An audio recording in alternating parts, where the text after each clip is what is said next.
الحمد لله نحمده ونستعينه ونستغفره ونؤمن به ونتوكل عليه ونعوذ بالله من شرور أنفسنا ومن سيئات أعمالنا من يهده الله فلا مضل له ومن يضلل فلا هادي له وأشهد أن لا إله إلا الله وحده لا شريك له وأشهد أن محمدًا عبده ورسوله أما بعد فإن خير الحديث كتاب الله وخير الهدي هدي محمد صلى الله عليه وسلم وشر الأمور محدثاتها وكل محدثة بدعة وكل بدعة ضلالة وكل ضلالة في النار الذي أرسله بالحق بشيرا ونذيرا وداعيا إلى الله بإذنه وسراجا منيرا أعوذ بالله من الشيطان الرجيم بسم الله الرحمن الرحيم يا أيها الذين آمنوا اتقوا الله وقولوا قولا سديدا يصلح لكم أعمالكم ويغفر لكم ذنوبكم ومن يطع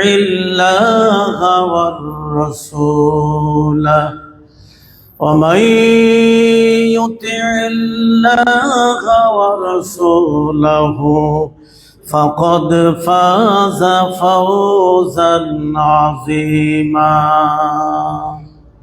وقال الله تعالى وأما من أوتى كتابي بشماله فيقول يا ليتني لم أوت كتابي ولم أدر ما حسابي يا ليتها كانت القاضية ما أغنى عني مالية هلك عني سلطانية وقال الله تعالى فليعفوا وليصفحوا ألا تحبون أن يغفر الله لكم والله غفور رحيم عن أبي هريرة رضي الله تعالى عنه قال قال رسول الله صلى الله عليه وسلم المتحاب المتحابون في جلالي لهم منابر من نور يغبطهم النبيون والشهداء. وقال الله تعالى إن الله تعالى يقول يوم القيامة أين المتحابين بجلالي اليوم أظلهم في ظلي يوم لا ظل إلا ظلي. وقال النبي صلى الله عليه وسلم ألا أخبركم برجل من أهل الجنة النبي في الجنة والشهيد في الجنة والصديق في الجنة والمولود في الجنة والرجل يزور أخاه في ناحية المصر في الجنة. رواه الترمذي ابن ماجه مشكات. إن الحمد لله نحمده ونصلي على رسوله الكريم أما بعد. মাদারটেক ঐতিহাসিকের জামি মসজিদের সম্মানিত মুসল্লিয়ান ভাইরা ও মায়েরা, শুরুতেই আল্লাহ তাআলার নিকটে শুকরগুজারি হই যে মহান আল্লাহ আজকের এই পবিত্র জুমায় আমাদেরকে হাজির হওয়ার তৌফিক দান করেছেন। আমরা সেই মহান আল্লাহ পাকের দরগাহে শুকর আদা করছি। সকলেই মহব্বতের সঙ্গে পড়ি আলহামদুলিল্লাহ। আরো শুকরিয়া আদা করি সেই মহান আল্লাহ পাকের, যার লয় নেই ক্ষয় নেই, যিনি অমর অক্ষয় চিরস্থায়ী চিরঞ্জীব, সেই মহান আল্লাহ। আমরা সাক্ষ্য দিচ্ছি আল্লাহ ছাড়া কোনো ইলাহ নেই, কোনো মাবুদ নেই, কোনো উপাস্য নেই, আইনদাতা নেই, বিধানদাতা নেই, রিজিকদাতা নেই, হায়াতদাতা নেই, মউতদাতাও নেই। কে ছাড়া? আল্লাহ ছাড়া। সেই আল্লাহর দরবারে আবারও শুকর আদা করছি। সকলেই পড়ি আলহামদুলিল্লাহ। শারীরিক সুস্থতার জন্য আর একবার পড়ি আলহামদুলিল্লাহ। সমস্ত দরুদ ও সালাম বর্ষিত হোক আমাদের সকলের প্রিয় নবী, মানবতার মুক্তির দূত, যার সুপারিশ নিয়েই আমরা জান্নাতে ঢুকবো। সকলেই পড়ি আলহামদুলিল্লাহ। রসুলের সুপারিশ ছাড়া কোনো নবীরাও জান্নাতে ঢুকবে না। সহিহা হাদিস নাম্বার 4856, ইবনে মাজাহ হাদিস নাম্বার 309 এবং মেশকাত হাদিস নাম্বার 2856। রসুলের সুপারিশ ছাড়া কোনো নবীগণও জান্নাতে যাবে না। আল্লাহর নবী মুহাম্মদুর রাসূলুল্লাহ সাল্লাল্লাহু আলাইহি সাল্লাম বলেন, কিয়ামতের দিন একমাত্র আমি আল্লাহর দরবারে আল্লাহর কুরসির সামনে যেয়ে দাঁড়াবো আমার উম্মতের সুপারিশের জন্য, এবং 4 প্রকার সুপারিশ আল্লাহ আমার পক্ষ থেকে গ্রহণ করবেন। সকলেই পড়ি আলহামদুলিল্লাহ। এই 4 প্রকার সুপারিশের মধ্যে সকল রসুলের উম্মত এবং নবীর রসুলগণ সব আছেন, যারা ইমানদার, দিনদার, মুত্তাকি, পরেজগার। এই 4 প্রকার সুপারিশের মধ্যেই থাকবে। আল্লাহর নবী আল্লাহর কুরসির সামনে সেজদায় পড়ে যাবেন। সকলেই পড়ি আলহামদুলিল্লাহ। আল্লাহর নবী বলছেন সুপারিশের অধ্যায় যে আমাকে যতক্ষণ আল্লাহ সেজদায় ফালায় রাখবেন আমি ততক্ষণই সেজদায় থাকব। আল্লাহ তাআলা আমাকে মাথা ওঠাবার নির্দেশ দিবেন এবং সুপারিশ করার জন্যে আল্লাহ বলবেন, তখন আমি সুপারিশ করব। তাহলে রসুলের সুপারিশ ছাড়া কেউ জান্নাতে ঢুকবে না। সেই বিশ্ব নবী, মানবতার মুক্তির দূত, যার আদর্শই আমাদের এহকালীন এবং পরকালীন জীবনে কল্যাণ এনে দিতে পারে। আদর্শ মানলে শুধুমাত্র রসুলের আদর্শই মানতে হবে, অন্য কোনো আদর্শ, সভ্যতা, প্রবৃত্তি, কৃষ্টি, কালচার মানা যাবে না, কোনো অবস্থাতেই যাবে না। অতএব সেই বিশ্ব নবী, মানবতার মুক্তির দূত, পৃথিবীর শ্রেষ্ঠ মহামানব মুহাম্মদুর রাসূলুল্লাহ সাল্লাল্লাহু আলাইহি ওয়াসাল্লামের উপরে শত কোটি দরুদ ও সালাম। আল্লাহুম্মা সাল্লি আলাইহি, আল্লাহুম্মা বারিক আলাইহি। প্রিয় মুসল্লিয়ান ভাইরা ও মায়েরা, আজকের বিষয় হলো মানুষের জন্য আল্লাহর সন্তুষ্টির আশায় ভালোবাসা এবং জান্নাতি আমল। আল্লাহর সন্তুষ্টির জন্য দিনদার, ইমানদার মুসলিম ভাই বোনদের ভালোবাসা, এটা জান্নাতি আমল। এর উপরে আমার মূলত আলোচনা। জান্নাতি আমল এবং আল্লাহর ভালোবাসা, এই দুটো জিনিসই অঙ্গাঙ্গিভাবেই জড়িত। আর এই দুটো জিনিস আমাদের পরকালের মুক্তির কারণ, নাজাতের কারণ। পরকালের আমল যদি ভালো না হয় তাহলে পরকালে আমরা কিভাবে নাজাত পাবো? যার আমল ভালো হবে সেই মুক্তি পাবে, আর যার আমল মন্দ হবে তার পরিণতি কতটা ভয়াবহ, এর উপরে আলোচনা আপনাদের মাঝে। আল্লাহ তাআলা, আল্লাহর নবী বলছেন, আল্লাহ তাআলা বলছেন, ইন্নাল্লাহ তাআলা ইয়াকুলু, নিশ্চয়ই আল্লাহ কিয়ামতের দিন, ইন্নাল্লাহ, নিশ্চয়ই আল্লাহ তাআলা, ইয়াউমাল কিয়ামা, কিয়ামতের দিন আল্লাহ পাক বলবেন, আইনাল মুতাহাব্বুনা বিজালালি, আমার ওই সমস্ত বান্দারা কই? কিয়ামতের ভয়াবহ দিনে আল্লাহর নবী বলছেন, তিরমিজি, মিশকাত, ইবনে মাজাহ, হাদিস নাম্বার 4212, কিয়ামতের দিন মানুষ তার ঘামে হাবুডুবু খাবে। কারো টাকনু বরাবর ঘাম হবে, কারো হাঁটু বরাবর হবে, কারো কাঁধ বরাবর হবে, কারো কানের লতি বরাবর হবে। যার যার কর্ম অনুযায়ী ঘাম হবে। কেউ তার কর্মের কারণে ঘামের মধ্যে হাবুডুবু খাবে। আল্লাহর নবী বলছেন, সেই দিন, সেই মুসিবতের দিন আল্লাহ তাআলা বলবেন, ইন্নাল্লাহ তাআলা ইয়াকুলু ইয়াউমাল কিয়ামা আইনাল মুতাহাব্বুনা বিজালালি, আমার ওই সমস্ত বান্দারা কই? আজকে তারা কোথায়? যারা আমার মহিমা ও শ্রেষ্ঠত্বের জন্যে আমার বান্দাদেরকে ভালোবেসেছিল, মহব্বত করেছিল। আল্লাহ তাআলা বলছেন, তারা আজ কোথায়? আল্লাহ পাক বলেন, আল ইয়াউমা উযিল্লুহুম ফি যিল্লি, আজকের আমি তাদের ছায়া দিব আমার ছায়া তলে। সুবহানাল্লাহ, কি হবে?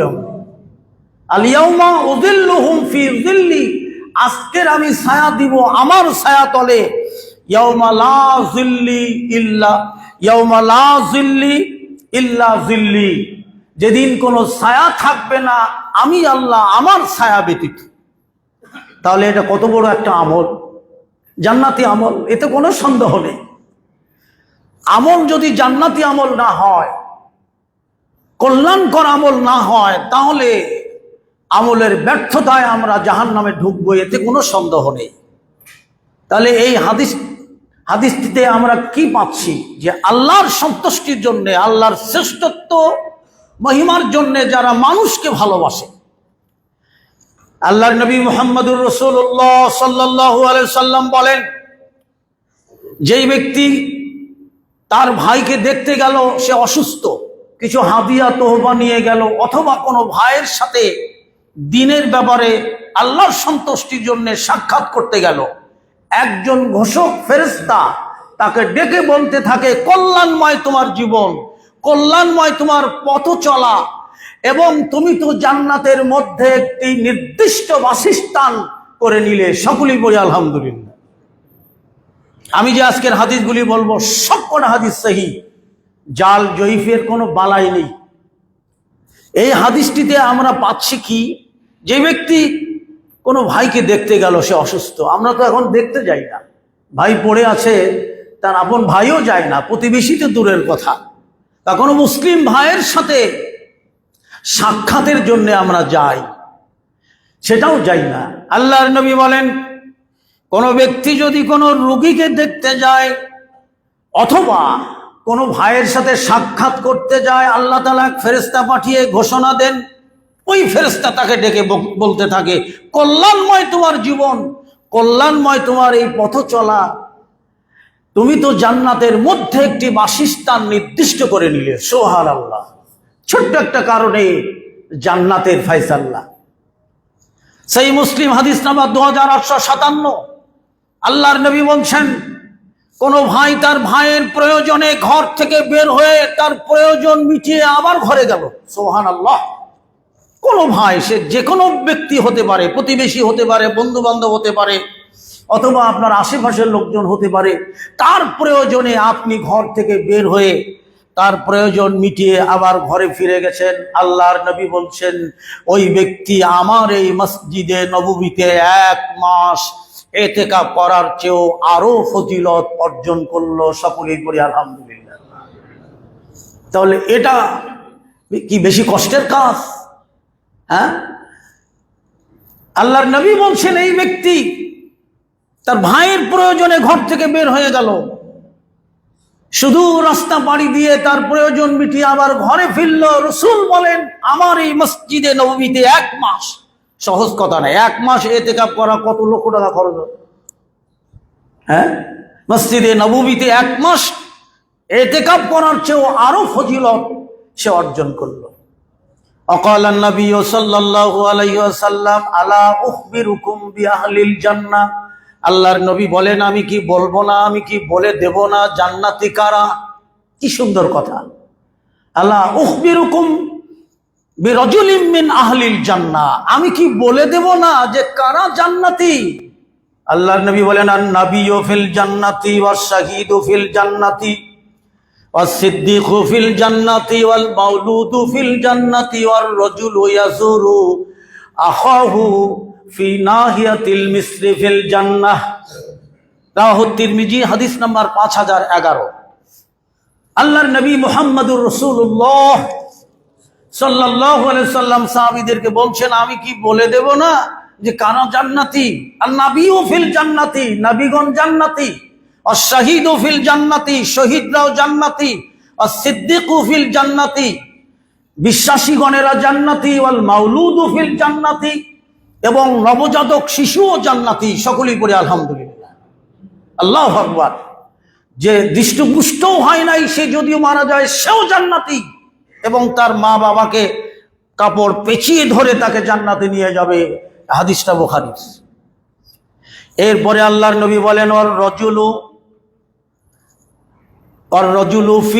রাজুলু আখাহু ফিহি নাহিয়াতিল মিসরি ফিল জান্নাতি, আল্লাহর নবী বলেন, আর ওই ব্যক্তিও জান্নাতি যে ব্যক্তি তার ভাইয়ের প্রয়োজনে সুদূর রাস্তা পাড়ি দেয়। সুবহানাল্লাহ। ওই ব্যক্তিও জান্নাতি যে ব্যক্তি ভাইয়ের প্রয়োজনে সুদূর রাস্তা পাড়ি দেয়। প্রিয় মুসল্লিয়ান ভাইয়েরা, একটি লম্বা হাদিস আপনাদের সামনে পেশ করি। এগুলি সব জান্নাতি আমল। এই আমলগুলি কিন্তু বেশি কষ্টের না, পয়সা করিও খরচ হয় না, অথচ এই আমল থেকে আমরা বিরত আছি। এখন মানুষের জন্য মানুষের ভালোবাসা নেই, মহব্বত নেই, মানুষের সাথে সাক্ষাৎ নেই। হাদিসটি শুনেন, আল্লাহর নবী মুহাম্মদুর রাসূলুল্লাহ সাল্লাল্লাহু আলাইহি সাল্লাম বলেন, ওয়াজাবাত মাহাব্বাতি লিল মুতাহাব্বিনা ফিয়া ওয়াল মুতাজালিসিনা ফিয়া ওয়াল মুতাযাবিরিনা ফিয়া ওয়াল মুতাবাযিলিনা ফিয়া। রাওয়াহু তিরমিজি, ইবনে মাজাহ, মিশকাত, হাদিস নাম্বার 2857, 311, 2517। আল্লাহর নবী বলেন, ওয়াজাবাত মাহাব্বাতি লিল মুতাহাব্বুনা ফিয়া, তাদের প্রতি আমি আল্লাহ আমার ভালোবাসা মহব্বত ওয়াজিব হয়ে যায়। সকলেই বলি আলহামদুলিল্লাহ। আচ্ছা ভাইজান, আল্লাহর ভালোবাসা মহব্বত যার পরে ওয়াজিব হয়ে যায়, তার আর চিন্তা কিসের, তার আর ভয় কিসের? আল্লাহর নবী বলেন, ওয়াজাবাত মাহাব্বাতি লিল মুতাহাব্বিনা ফিয়া ওয়াল মুতাজালিসিনা ফিয়া ওয়াল মুতাযাবিরিনা ফিয়া ওয়াল মুতাবালিযিনা ফিয়া। আল্লাহর নবী বলেন, আল্লাহর ভালোবাসা, আল্লাহর মহব্বত তাদের প্রতি ওয়াজিব হয়ে যায় যারা আল্লাহর শ্রেষ্ঠত্বের জন্য, আল্লাহর ভালোবাসার জন্য মানুষকে ভালোবাসে, দিনদার ইমানদার মুসলিম ভাই বোনদেরকে ভালোবাসে, এবং তাদের সাথে বসে, তাদের সাথে সাক্ষাৎ করে, এবং তাদের জন্য খরচ করে। সুবহানাল্লাহ। কটা কাজ আল্লাহর ভালোবাসার জন্য। আল মুতাজালিসিনা ফিয়া ওয়াল মুতাযাবিরিনা ফিয়া ওয়াল মুতাবালিযিনা ফিয়া, যারা আল্লাহর সন্তুষ্টির জন্য মানুষকে ভালোবাসে, মহব্বত করে, আল্লাহর সন্তুষ্টির জন্য মানুষের সাথে বসে, একত্রিত হয়। এই যে আমরা দিনে বৈঠক করি, এই বসা, বা এক ভাইকে নিয়ে, 2 ভাইকে নিয়ে আর এক ভাইয়ের বাড়িতে যেয়ে বসে কিছু দিনে আলোচনা করা, দিনে বৈঠক করা, এই বৈঠকগুলি, এই আলোচনার মজলিসগুলো ফেরেশতারা তালাশ করে। ফেরেশতারা যখন খুঁজে পায় তখন একদল আর এক দলকে ডেকে আনে যে আমরা পেয়েছি, আল্লাহর বান্দাদের তারা একত্রিত হয়েছে, তারা এক জায়গায় বসেছে, তারা সাক্ষাৎ করেছে, তারা তাদের জন্য খরচ করেছে। সুবহানাল্লাহ। ওয়াজাবাত মাহাব্বাতি লিল মুতাহাব্বুনা ফিয়া, তাদের প্রতি আল্লাহর ভালোবাসা মহব্বত ওয়াজিব হয়ে যায়। সুবহানাল্লাহ। এগুলো সাহাবায়ে কিরামদের মধ্যে ছিল। এখন তো বাপ বেটার মধ্যেই সাক্ষাৎ নেই, ভাই ভাইয়ের মধ্যে সাক্ষাৎ নেই, বোন ভাইয়ের সাথে সাক্ষাৎ নেই। দেখবেন না যারা যার যার অফিস থেকে এসে যার যার ঘরের মধ্যে বসে মোবাইল টিপতেছে, মা মোবাইল টিপতেছে, স্বামী মোবাইল টিপতেছে, ফেসবুক ইউটিউব দেখতেছে, ভাই ভাইয়ের ঘরে মোবাইল টিপতেছে। যখন মা ডাকতেছে খাওয়ার টেবিলে, টেবিলে সবাই এসে মোবাইল অন করে তারপরে সামনে রেখে খাচ্ছে আর মোবাইল দেখছে, আরেকজনের মুখের দিকে তাকাবার ফুরসত নাই। ঠিক না? হ্যাঁ, আল্লাহর নবী বলেছেন, সেই মুসলিম হাদিস নাম্বার 2811, আল্লাহর নবী বলেন, এমন একটি জামানা আসবে, এমন একটি সময় আসবে, আমার উম্মতের হাতের মুঠোর মধ্যে তামাম পৃথিবী থাকবে। আসলে ঠিকই। এখন এই যে মোবাইল দেখতে দেখতে গাড়িতে ওঠেন, আমরা তো বক্তা মানুষ, গাড়িতে উঠলাম, উঠেই দেখে যে যার মতো মোবাইল দেখতেছে। আল্লাহু আকবার, 3 ঘন্টা 6 ঘন্টা 7 ঘন্টা 8 ঘন্টা মোবাইল দেখতেছে, কেউ কারোর দিকে তাকাচ্ছে না। গাড়ি অ্যাক্সিডেন্ট করছে, কি করছে, গাড়ি ব্রেক মারছে, সে খেয়ালও নেই, মোবাইলই দেখতেছে। নাউযুবিল্লাহ, আস্তাগফিরুল্লাহ। ভালোবাসা কোথায় এখন? সব মোবাইলের মধ্যে। এই যে আল্লাহর জন্য মানুষকে ভালোবাসতে হবে অন্তর দিয়ে। আমরা তো ভালোবাসার পরিবর্তে গীবত নিয়ে বসে থাকি, ঠিক কিনা? হ্যাঁ, গীবত আর গীবত, মানুষের ভালোবাসা তো দূরের কথা, মানুষকে মহব্বত করতে হবে। আল্লাহর নবী বলছেন, যে ব্যক্তি মানুষের একটা কষ্ট দূর করে দেয়, কিয়ামতের দিন আল্লাহ তার কষ্ট দূর করে দেয়। আল্লাহর নবী বলেন, যে ব্যক্তি ঋণগ্রস্ত তার ঋণ আসান করে দেয় অথবা তাকে মাফ করে দেয়, আল্লাহর নবী বলেন সে জান্নাতের সর্বোচ্চ স্থান নিয়ে নিল। সুবহানাল্লাহ। একবারে সেই হাদিস, যে ঋণগ্রস্ত ব্যক্তিকে সহজ করে দিল অথবা মাফ করে দিল, সে জান্নাতের সর্বোচ্চ স্থান দখল করে নিয়ে নিল। তাহলে এগুলি কত সুন্দর আমল, জান্নাতি আমল। শুনুন, জনৈক ব্যক্তি আল্লাহর নবীর কাছে জিজ্ঞেস করলেন, হে আল্লাহর নবী, কিয়ামত কবে হবে? তা আল্লাহর নবী বললেন, তুমি কিয়ামতের জন্য কি জোগাড় করেছো? তখন এই ব্যক্তি বললেন, আমি কিয়ামতের জন্য কিছুই জোগাড় করিনি, কিন্তু আমি আল্লাহ এবং রসুলকে ভালোবাসি। সুবহানাল্লাহ, আল্লাহু আকবার।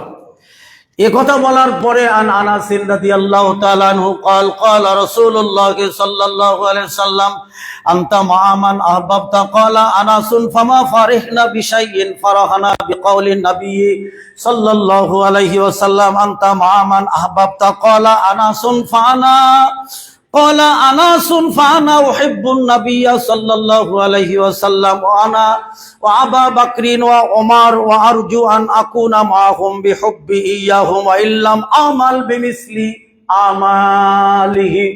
আল্লাহু আকবার, আল্লাহু আকবার। সহিহ বুখারী হাদিস নাম্বার 3688, মুসলিম হাদিস নাম্বার 2639।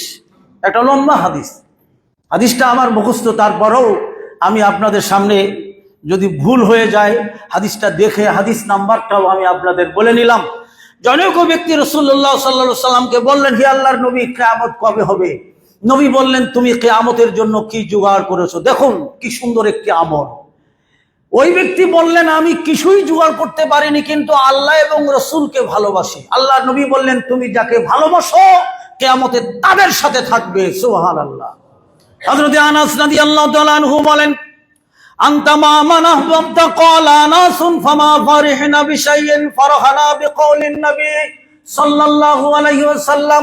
আল্লাহর নবীর এই কথায় আমরা এত খুশি হয়ে গেলাম, যা অন্য কোনো কথায় এত আনন্দিত হইনি, অন্য কোনো কথায় এত খুশি হইনি। যে তুমি যাকে ভালোবাসবে তুমি তার সাথে যাবে। আনাস রাদিয়াল্লাহু তাআলা আনহু বলেন, সাহাবীরা এত আনন্দিত হলো, আমি এত আনন্দিত সাহাবীদেরকে কখনো দেখিনি। শুধু সাহাবীরা না, আমিও আনন্দিত হয়েছি রসুলের এই কথায়, যে তুমি যাকে ভালোবাসো তার সাথে কিয়ামতের ময়দানে থাকবে। আনাস রাদিয়াল্লাহু তাআলা আনহু বলেন, আল্লাহি, আল্লাহর কসম, আমি আল্লাহ রসুলকে ভালোবাসি। ওয়া আবা বকরিন ওয়া ওমর এবং আবু বকর ওমরকেও আমি ভালোবাসি। আমি আশা করি আমার এই ভালোবাসার কারণে তাদের সাথে আমি জান্নাতে থাকবো, যদিও আমি তাদের মতো আমল করতে পারিনি। সুবহানাল্লাহ, আল্লাহু আকবার। আনাস বলছেন, আবু বকর ওমরের মতো আমল আমি করতে পারিনি, কিন্তু আমি তাদেরকে ভালোবাসি। সকলেই পড়ি আলহামদুলিল্লাহ। আল্লাহু আকবার, আল্লাহু আকবার। কিয়ামতের দিন ব্যক্তি ভালোবাসার সাথে থাকবে। সকলেই পড়ি আলহামদুলিল্লাহ। কিয়ামতের দিন ব্যক্তি যাকে ভালোবাসেন তার সাথেই থাকবেন। যদি ইয়াহুদ নাসারা বৌদ্ধ খ্রিস্টানদের সাথে ভালোবাসেন তাদের সাথেই থাকবেন। সে কথা আল্লাহ পাক বলে দিয়েছেন, ইয়া আইয়ুহাল্লাযীনা আমানু লা তাত্তাখিযুল ইয়াহুদা ওয়ান নাসারা, হে ইমানদারগণেরা, হে বিশ্বাসীগণেরা, তোমরা ইহুদ এবং নাসারাদেরকে বন্ধুত্ব করো না, তাদেরকে ভালোবেসো না, তাদের সাথে মহব্বত করো না। তাদের প্রবৃত্তি, তাদের কৃষ্টি কালচার, তাদের অনুকরণ তোমরা করো না। আউলিয়া বাদাহুম আউলিয়াউ বাদ, আল্লাহ বলে দিচ্ছেন তারা একে অপরের বন্ধু, তোমাদের না। আল্লাহ পাক বলেন, ওয়া মাইয়াতাওয়াল্লাহুম মিনকুম ফাইন্নাহু মিনহুম। আল্লাহ পাক বলছেন যে যারা তাদের প্রবৃত্তি, সভ্যতা, কৃষ্টি কালচার গ্রহণ করবে তারা তাদেরই সাদৃশ্য হবে এবং তাদের সাথে জাহান্নামে যাবে। আজকের এই জুমায় কটা হিন্দু এসেছে এখন তো তাকায়া? কয়টা খ্রিস্টান এসেছে, কয়টা বৌদ্ধ, কয়টা নাসারা, কয়জন এসেছে? ভালো করে তাকায় দেখেন, যার যার বাসায় কেউ আসেনি। ঈদের সপ্তাহ, বছরে দুইটা আমাদের উৎসব, ঈদুল ফিতর, ঈদুল আজহা। আচ্ছা, দুটো ঈদে একটা হিন্দু আসে? আচ্ছা, হিন্দুরা কি আমাদের প্রতিবেশী না? তারা থাকে না আমাদের এলাকায়? অবশ্যই থাকে।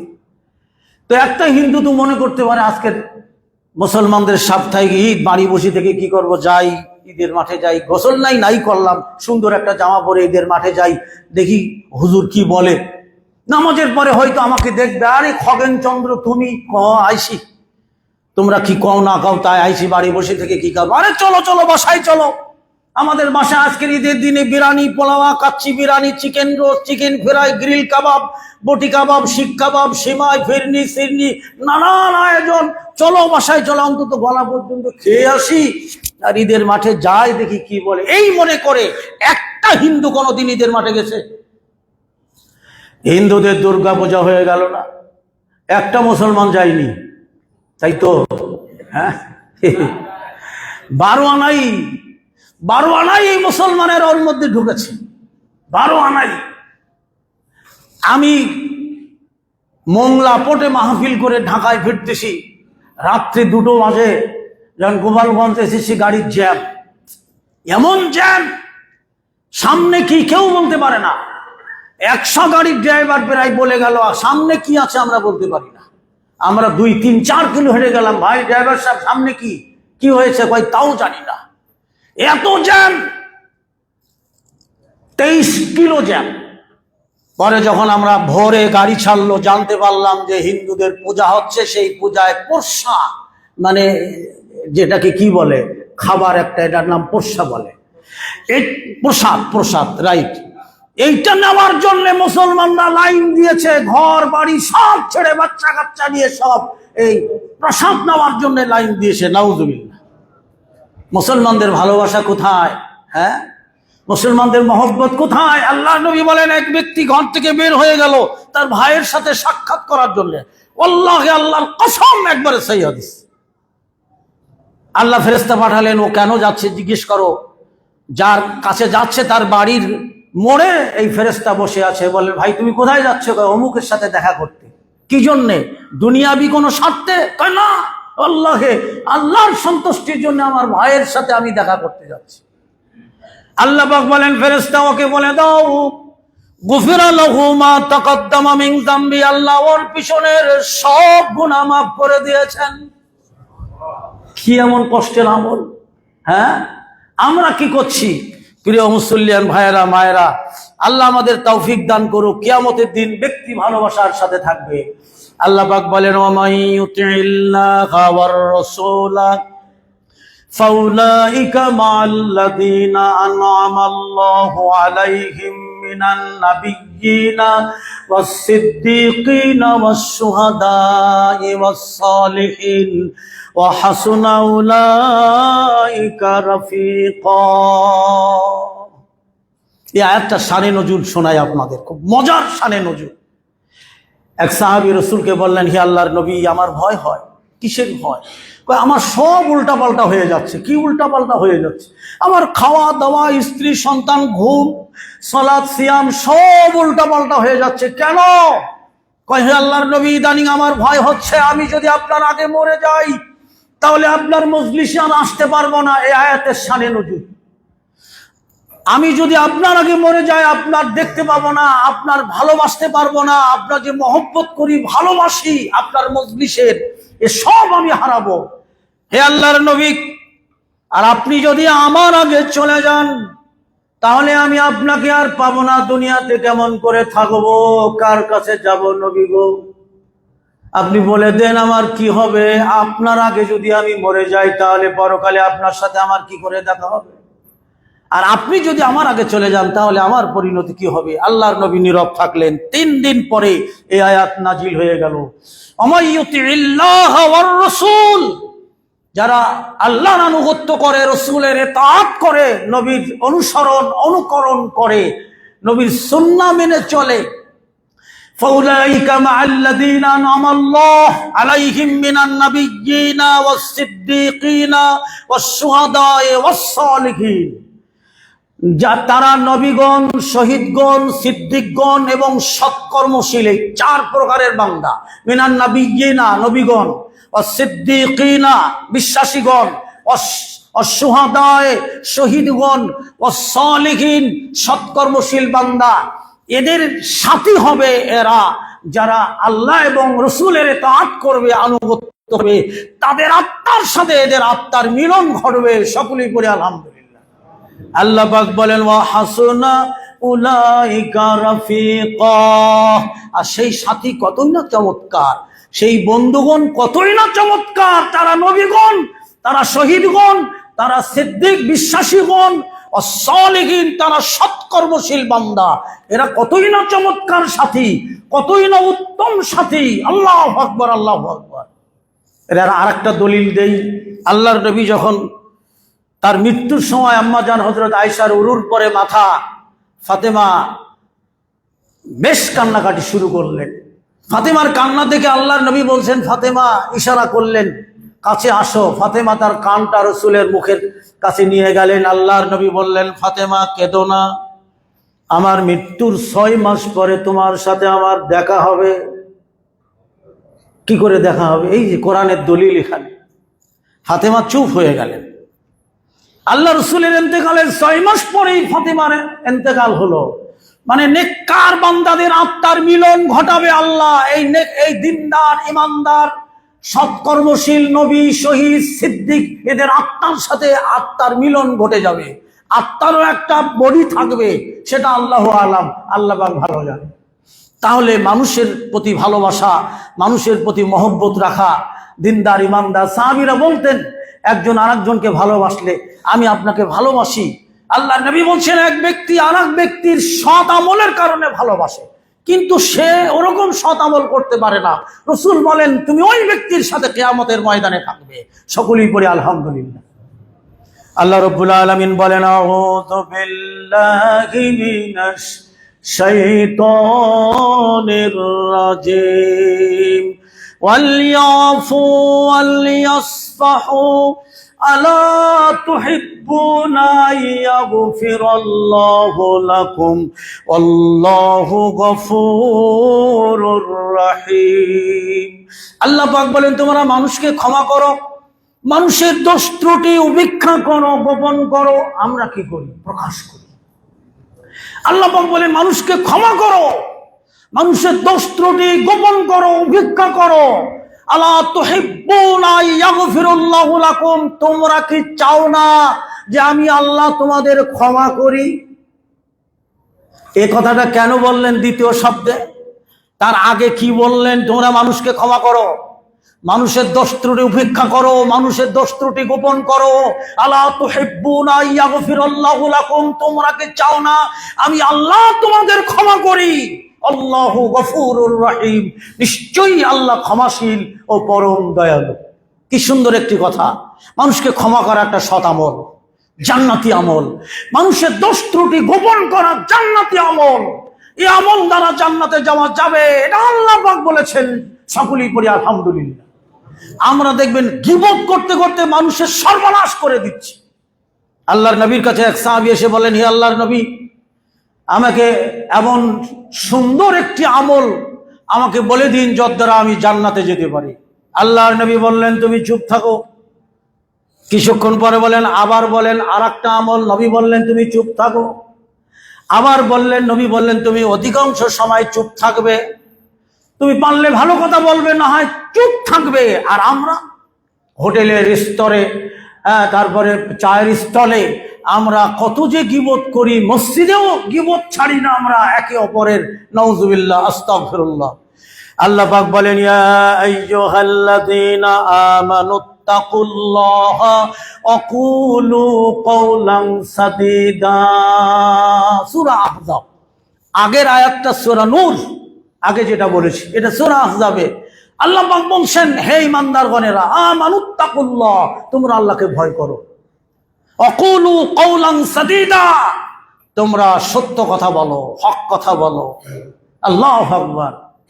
আল্লাহ পাক বলেন, আকুলু কাওলান সাদীদা ইউসলিহ লাকুম আমালাকুম, তাহলে আমি তোমাদের আমল সমূহ সংশোধন করে দেব। আমল যদি ত্রুটি বিচ্যুতি থাকে তাহলে সে আমল দিয়ে জান্নাতে যাওয়া যাবে না, কিন্তু আল্লাহ ওয়াদা করছেন তোমরা সত্য কথা বলো, হক কথা বলো, আমি তোমাদের আমল সংশোধন করে দেব। সকলেই পড়ে আলহামদুলিল্লাহ। ওয়ামাই ইউতিল্লাহা ওয়া রাসূলাহু, আর যারা আল্লাহ এবং রসুলের ইতাআত করবে, ওয়ামাই ইউতিল্লাহা ওয়া রাসূলাহু ফাকাদ ফাযা ফাওজান আযীমা, আল্লাহ পাক বলেন সে তো মহা সাফল্য লাভ করবে। সুবহানাল্লাহ, এটা মহা সাফল্যের আমল। সত্য কথা বলা, হক কথা বলা, এটা মহা সাফল্যের আমল। আর এই আমল দিয়ে আমরা পরকালে জান্নাতে যাব। প্রিয় মুসল্লিয়ান ভাইরা, সূরা হাক্কা, পরকালের পরিণতি। আমল যদি খারাপ হয়, আমল যদি ত্রুটি বিচ্যুতি হয়, তাহলে পরকালের পরিণতি। সূরা হাক্কা 29 পারার মধ্যে আল্লাহ পাক বলেন, আউযু বিল্লাহি মিনাশ শাইতানির রাজিম। আলহামদুলিল্লাহ, এখনো 10 মিনিট টাইম আছে। আমার খুতবা পৌনে একটা বা 1 ঘন্টা, আমার 1 ঘন্টা খুতবা। আমার একটা আইডিয়া, আন্দাজ হয়ে গেছে। এক মসজিদে 26 বছর খুতবা দিচ্ছি, 1 ঘন্টায় খুতবা। এখানে একটু বেশি, কারণ অনেক বড় বড় খতিব আসেন, ডক্টর মাদানি আসেন, যার কারণে খুতবাটা একটু বেশিই আছে এখানে। আলহামদুলিল্লাহ, আপনারা প্রাণ ভরে শোনেন। আমি তো আপনাদের এলাকার লোক, প্রতিবেশী, অনেক কষ্ট করে 3 মাস পরে একটা জমাত ছুটি পেয়েছি। তারপরে ভাই আমার অত্যন্ত স্নেহের নাসির উদ্দিন, নাসির ভাই 3 মাস আগে ধরেছে একটা জমা দিতেই হবে। আমি তার পেরাপিরিতে আর না করতে পারিনি। সেই 3 মাস আগে এই জমাটা আমার দেওয়া, তারপরেও কমিটির কাছ থেকে ছুটি নিতে যেয়ে আমার ঘাম ঝরে গেছে। আলহামদুলিল্লাহ, শুকরিয়া। এরপরে আমি রাগও করেছি যে মাদারটেক মসজিদে আমি খুতবা দিতে পারবো না, তাহলে আমার এই বাইতুল মামুরে খুতবা দিয়ে লাভ। ওটা আমার সমাজ, ওটা আমার এলাকা, ওটার মধ্যে আমার মায়া, আমার ভালোবাসা, আমার ব্লাডের সাথে মিশে আছে। আর ছুটি দিবেন না? তারপর হাজী নওয়াব সাহেব বললেন, মোতাল্লিকে দেন একটা জুমা খতিব সাহেবরে। এইভাবে এই জুমাটা আমার ছুটি নেওয়া। প্রিয় মুসল্লিয়ান ভাইয়েরা, পরকালের পরিণতি। আচ্ছা, পরকালে যদি আমার পরিণতি ভয়াবহ হয়, আপনার কাছ থেকে সবাই পালাবে, মা পালাবে, ভাই পালাবে, স্ত্রী পালাবে, সন্তান পালাবে, সব পালিয়ে যাবে। এটাও কোরআনের কথা। কেউ আপনার সাথে দেখা করবে না। আল্লাহ পাক কোরআনে কারীমের মধ্যে বলেন, ওয়া আম্মা মান উতিয়া কিতাবাহু বিশিমালি, পক্ষান্তরে যাদের হাতে, বাম হাতে আমলনামা আসবে। একবার চিন্তা করুন তো, পরকালে বাম হাতে যদি আমলনামা আসে, পরিণতি কতটা ভয়াবহ।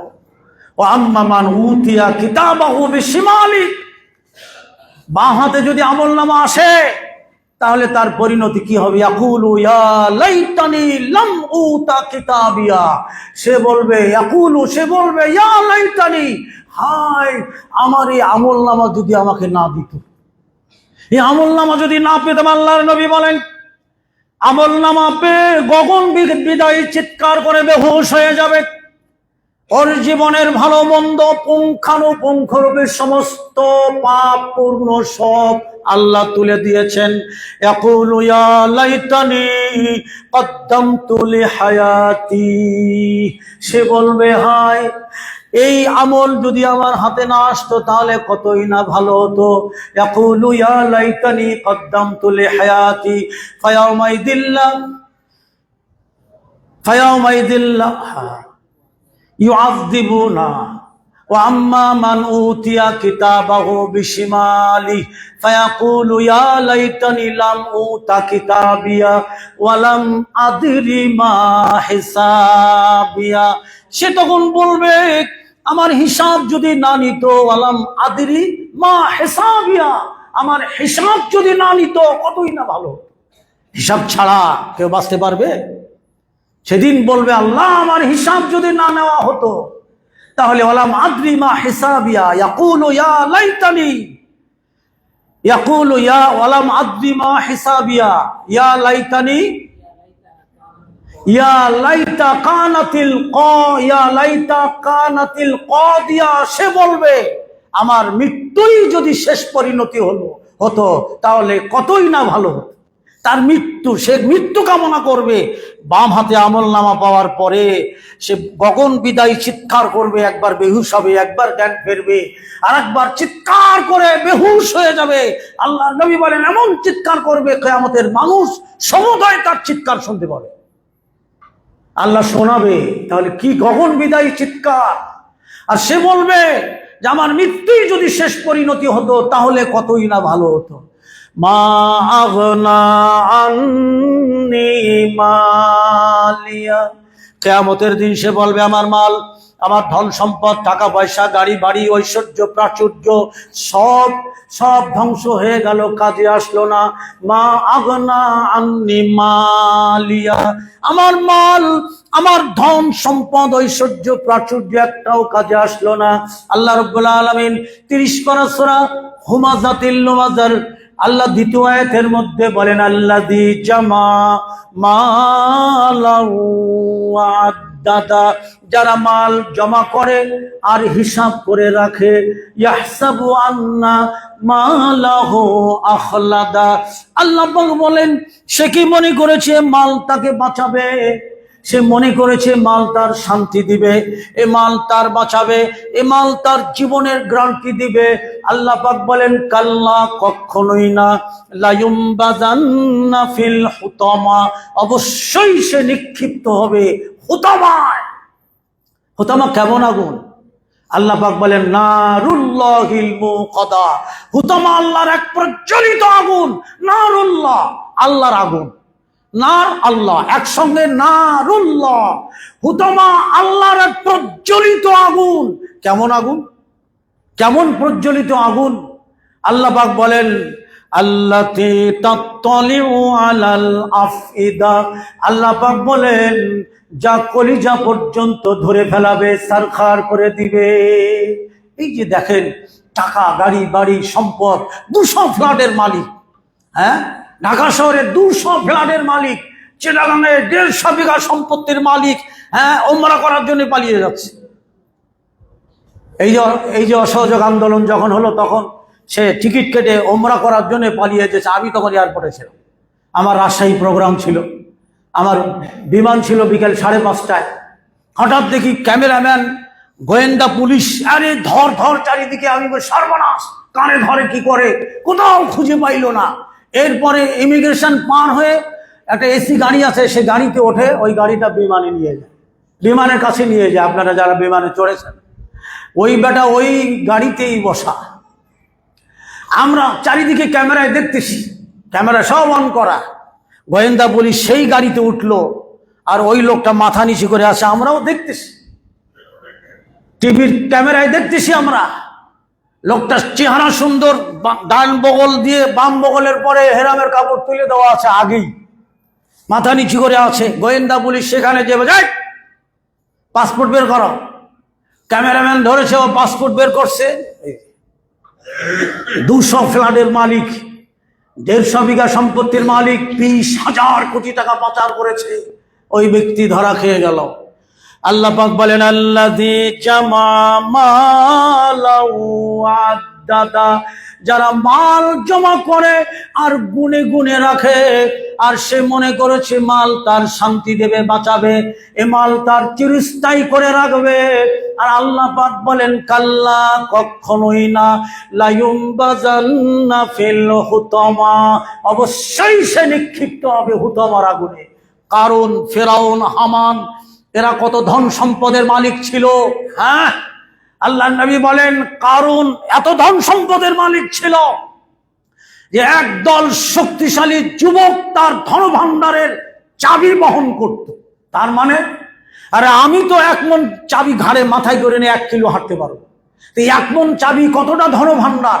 আর আল্লাহর কসম নবী বলেন কারণের ধন ভাণ্ডারের চাবি বহন করত একদল শক্তিশালী যুবক। এই কারণ তার দলবল ধন ভাণ্ডার সহ আল্লাহ মাটির নিচে দাবিয়ে দিয়েছেন, কিয়ামত পর্যন্ত তা ডাবতে থাকবে। ধন সম্পদ কি হবে? প্রিয় মুসলিয়ান ভাইরা, আল্লাহ পাক কোরআনে সূরা হাক্কার মধ্যে লাস্টে বলে দিচ্ছেন, মা আগনা আন্নি মালিয়া।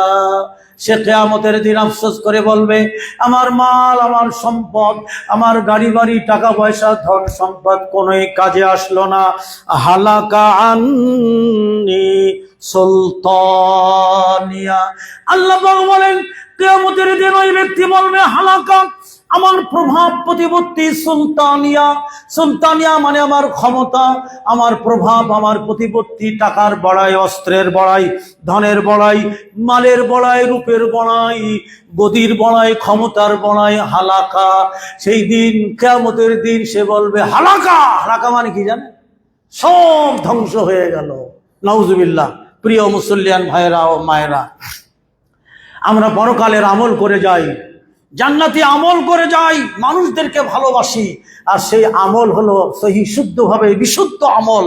আল্লাহ নবী বলছেন, ইজা মাতাল ইনসান ইনকাতা আনহু আমালুহু ইল্লা মিন সালাসা, ইল্লা মিন সাদাকাতিন জারিয়াতিন আও ইলমিন ইউনতাফাউ লাহু আও ওয়ালাদিন সালিহিন ইয়াদুলা। 3টা জিনিস মানুষের মৃত্যুর পরে মানুষ কিয়ামত পর্যন্ত কবরে বসে পাবে। কিয়ামত পর্যন্ত ইনকাতা, মানুষ বিচ্ছেদ হয়ে যায়, তার মৃত্যু থেকে সে বিচ্ছেদ হয়ে যায়। ইনকাতা আনহু আমালু, সমস্ত আমল থেকে। কিন্তু ইল্লা মিন সালাসা, 3টা জিনিস ব্যতীত। ইল্লা মিন সাদাকাতিন জারিয়া, 1 নম্বরে দান সাদাকা। এই দান সাদাকা এটা পরকালের আমল। আল্লাহর নবী বলেন যে দান এমন একটা জিনিস যা গুনাহ মিটিয়ে দেয়, যা গুনাহ মওকুফ করে দেয়, যা গুনাহ নিঃশেষ করে দেয়। আল্লাহ পাক কোরআনে কারিমের মধ্যে বলেন যারা 3টা কাজ করবে তাদের জান্নাত অবধারিত, এতে কোনো সন্দেহ নেই। তার 1 নম্বরে আল্লাযীনা ইউনফিকুনা ফিস সাররা ওয়াদ দাররা, যারা ধনী অবস্থায় দান করে, গরিব অবস্থায়ও দান করে। আমার ভাইরা, সচ্ছল অবস্থায় দান করে, অসচ্ছল অবস্থাতেও যারা দান করে। 1 নম্বরে কোরআনের দলিল, 3টা কাজ যারা করবে নিঃসন্দেহে তারা জান্নাতে যাবে। জান্নাত থাকার মতো ক্ষমতা আল্লাহ ছাড়া কারো হাতে নাই। তার 1 নম্বরে যারা ধনী অবস্থায় দান করে, গরিব অবস্থাতেও দান করে, সচ্ছল অবস্থাতেও দান করে, অসচ্ছল অবস্থাতেও দান করে। 2 নম্বরে ওয়াল কাযিমিনাল গাইজ, যারা রাগকে দমন করে। রাগ হারাম, রাগ হারাম। রাগের সময় যে ব্যক্তি নিজকে কন্ট্রোল করে সেই হলো বড় বীর, সেই বড় বীর। আমরা রাগের সময় সব চুরমার করে ফেলে দিই। চুরমার করার পরে বলি আর কি করব, ধৈর্য ধরতেই হবে। আরে এখন ধৈর্য ধরে লাভ কি? সব তো শেষ। ওই শেষ হওয়ার আগেই প্রস্তুতি নিতে হবে। আর বুঝতে হবে যে আজকের বাসায় গেলে স্ত্রী প্রচন্ড গন্ডগোল করবে। এটা যদি বোঝেন আগেই আপনি ধৈর্য নিয়েই ঘরে ঢুকবেন। সে যতই গন্ডগোল করুক আমি ধৈর্যশীল থাকবো। তো ধৈর্যের আগাম প্রস্তুতি। যারা রাগকে কন্ট্রোল করবে। 3 নম্বরে ওয়াল আফিনা আনিন নাস, যারা মানুষকে ক্ষমা করে। এই 3টা কাজ যারা করবে নিঃসন্দেহে জান্নাতি। প্রিয় মুসলিয়ান ভাইরা ও মায়েরা, মাদার টেক এই মসজিদ অনেক কষ্টের, অনেক রক্ত ঝরা, অনেক ঘাম ঝরা এই মসজিদ, অনেক কষ্টের, অনেক পরিশ্রমের। আজকের মাদ্রাসা এখানে আছে বলে এই মসজিদটা আবাদ হচ্ছে। আর এই মাদ্রাসার অনেক সমস্যা, অনেক কিছু, অনেক টাকা পয়সা। যারা ছাত্র গরিব, টাকাই দেয় না। মাঝখানে এক ছাত্রের বাবা 6 মাস বেতন দেয় নাই। নাসির ভাই বলছে এক কাজ করেন, খাওয়া বন্ধ করে দেন, বাড়ির থেকে খানা আনুক। 6 মাস বেতন দেয়নি, ভর্তুকি দিতে দিতে শেষ। কিন্তু এই কোরআনের হাফেজদের অনেক মর্যাদা, অনেক মর্যাদা। আল্লাহর নবী বলছেন কিয়ামতের দিন হাফেজদের মা বাবাকে মর্যাদার পোশাক পরানো হবে। আল্লাহু আকবার। তাদের যারা লালন পালন করেছিল আল্লাহ তাদেরকেও মর্যাদার পোশাক পরাবে। সবাই বলি আলহামদুলিল্লাহ। এই মসজিদ আপনাদেরই দেওয়া, অনেক কষ্টের। এখন প্রায় 10 লক্ষ টাকা লাগবে আমাদের মসজিদে। আমার প্রিয় মুসল্লিয়ান ভাইরা মায়েরা, আমরা 10টা ভাই 10 লাখ টাকা দিতে পারি। আচ্ছা, 10টা ভাইয়ের যদি কষ্ট হয়, 20টা ভাই 50,000 করে দিতে পারি না? 20টা ভাই যদি দাঁড়ায় যান যে আমি 50,000 করে দিব, যদি বলেন তাও কষ্ট হবে, 40টা ভাই দাঁড়ান, 25,000 করে দিলে 10 লক্ষ টাকা হয়ে যায়। আলহামদুলিল্লাহ। 40টা ভাই, এতগুলি মানুষের মধ্যে 40টা ভাই বোন যদি 25,000 করে দেয়, তাহলেও 10 লাখ টাকা হলে আপাতত আমাদের মাশাআল্লাহ আলহামদুলিল্লাহ মসজিদের কাজ কমপ্লিট হয়ে যাবে। 10 লক্ষ টাকা লাগে আমাদের। হাফেজরা অনেক কষ্ট করছে, তারপরে 5 তলায় অনেক কষ্ট হচ্ছে আমাদের আরেকটা তলা করা। মোট আমাদের 10 লক্ষ টাকা হলে হয়ে যায়। ধনী ভাইয়েরা, মা বোনেরা, আমি আপনাদের আহ্বান করব, সালাতের পরে আপনারা লেখায় যান। 40টা ভাইয়ের কাছে আমার দাবি 25,000 করে টাকা। যে 1 লাখ দিতে পারবেন আলহামদুলিল্লাহ, জাযাকাল্লাহ। আস-সাবিকুন আস-সাবিকুন, অগ্রগামীরা তো অগ্রগামী, তাদের তো তুলনা নেই। আল্লাহু আকবার। তাদের তুলনা নেই। আবু বকর এসে বললেন যে আমি দিলাম। নবী বললেন কি দিলা, ঘরে কি রাখলা? আবু বকর বলেন ঘরে আল্লাহ আল্লাহ রসুলকে রেখে সব দিয়ে দিয়েছি। ওমর বলছে পারলাম না, আর আমি জীবনে আবু বকরের সাথে সৎ কাজে প্রতিযোগিতা করব না। আবু বকর যা ছিল এনে দিয়েছেন। রসুল বলেন ঘরে কি রাখলা? কয় ঘরে আল্লাহ আল্লাহ রসুলকে রেখে আমি দিয়ে দিয়েছি সব। প্রিয় মুসল্লিয়ান ভাইরা, সচ্ছল অসচ্ছল অবস্থাতেও দান করার কথা আল্লাহ পাক কোরআনে বলছে। আমরা জান্নাতে যাব এই দান করে, এতে কোনো সন্দেহ নেই। আল্লাহর নবী বলছেন যারা মানুষদেরকে ভালোবাসবে এবং যারা আল্লাহর পথে খরচ করবে, আল্লাহর পথে খরচ করবে, কিয়ামতের দিন তারা নূরের মেম্বরে বসবে। অন্নাবিয়ুনা ওয়াস-শুহাদাউ, তা দেখে নবীগণ শহীদগণ ঈর্ষা করবেন। এটাও সহিহ মুসলিম ইবনে মাজার হাদিস। আল্লাহর নবী বলছেন এরা নূরের মেম্বারে বসবে। অন্নাবিয়ুনা ওয়াস-শুহাদা, ওই নূরের মেম্বারে বসা দেখে নবীগণ শহীদগণ ঈর্ষা করবেন। অতএব তার আমল হলো দুটো, একটা মানুষদেরকে আল্লাহর জন্য ভালোবাসতে হবে, আর আল্লাহর জন্য আল্লাহর পথে দান করতে হবে। দেখেন, দান এমন এক ফায়দা, এমন এক মজার ব্যাপার যে জাহান্নাম প্রতিরোধ হয়ে যায়, জান্নাত নিশ্চিত হয়ে যায়। আপনার আছে, আচ্ছা 10 কাঠা জমি মসজিদে দিলে দেখা যাচ্ছে 1 কোটি টাকা। আমার আছে অঢেল সম্পদ, আমি দিলাম 5 কাঠা জমি আল্লাহর ঘরে। আল্লাহু আকবার, আল্লাহু আকবার। আমার আছে অঢেল সম্পদ, পড়ে থাকবে। প্রিয় মুসল্লিয়ান ভাইয়েরা মায়েরা, মৃত্যুর পরেই আমাদের আসল জিন্দেগি শুরু হয়ে যাবে। আমি কিছু রেখে যাই দুনিয়াতে, আমি পরকালের কিছু পদচিহ্ন রেখে যাই, সৎ আমল রেখে যাই। 3টা আমল কিয়ামত পর্যন্ত সাদকায়ে জারিয়া হবে। প্রিয় মুসল্লিয়ান, একটা দান সাদাকা, একটা এলেম অর্জন করা, এলেম প্রচার করা, আর একটা ওয়ালাদিন সালিহিন ইয়াদুলা, নেক সন্তানের দোয়া। আরে নেক সন্তান কোথায়? গুলশানে পিতা মারা গেল, বড় ভাই মাকে পিস্তল ঠেকিয়ে বসে আছে, লাশ সামনে ফেলানো। জানেন না, পেপার পত্রিকায় দেখেন নাই? পিস্তল ঠেকিয়েছে, তোমার অ্যাকাউন্টে 50 লাখ টাকা আছে, ওই চেকটা আমার লিখে দাও। ছোট ভাই জানাজার দাওয়াত দিচ্ছে, চারিদিকে ঘরে এসে দেখে বড় ভাই তার মায়ের বুকে পিস্তল ঠেকিয়েছে, বলছে চেক লিখে দাও। ছোট খোকা বাড়ি আসার আগেই ছোট ছেলে তার লাইসেন্স করা পিস্তল দিয়ে বড় ভাইকে গুলি করলো। আমার ভাই বোনেরা, এই তো সম্পদ, মাল এবং সন্তান সন্ততি আমাদের ফিতনা। আর দুনিয়া قال إن الدنيا حلوة خضرة وإن الله مستخلفكم فيها فينظر كيف تعلمون فاتقوا الدنيا واتقوا النساء فإن أول فتنة بني إسرائيل كانت في النساء رواه مسلم। আল্লাহ নবী বলছেন দুনিয়া একটা আকর্ষণ, মিষ্টতা, প্রেম, প্রীতি, ভালোবাসা এখানে আল্লাহ পাঠিয়েছেন। আমরা ভালোটা করছি না মন্দটা করছি তা দেখার জন্য আল্লাহর প্রতিনিধি হিসাবে আল্লাহ আমাদের পাঠিয়েছেন। আমরা মন্দটা করে যাব না ভালোটা করে যাব? ফাত্তাকুদ দুনিয়া ওয়াত্তাকুন নিসা। দুনিয়ার প্রথম ফিতনা ছিল নারী। ফাইন্না আউয়ালা ফিতনাতি বানি ইসরাইল, বানি ইসরাইলদের প্রথম ফিতনাও ছিল নারী। প্রিয় মুসলিয়ান ভাইরা, আমরা সেদিকটা লক্ষ্য করি। নিজের কল্যাণের জন্য, মুক্তির জন্য আমরা আল্লাহর ঘরে অন্তত 40টা ভাই 25,000 করে টাকা নিয়ত করে ফেলেন। আর যদি কেউ 50,000 দেন, 1 লাখ দেন, আলহামদুলিল্লাহ। আল্লাহ আমাকে, আপনাকে, আমাদের সবাইকে আল্লাহর এই ঘরকে ভালোবাসার এবং বেশি করে দান করার এবং জান্নাতি আমল করে যাওয়ার তৌফিক দান করুক। সকলেই পড়ি আমিন। বারাকাল্লাহু লানা ওয়া লাকুম ফিল কোরআনিল আযীম। আলহামদুলিল্লাহ, ইন্নাল্লাহা ওয়া মালাইকাতাহু ইউসাল্লুনা আলান নবী ইয়া আইয়ুহাল্লাযীনা আমানু সাল্লু আলাইহি ওয়া সাল্লিমু তাসলিমা।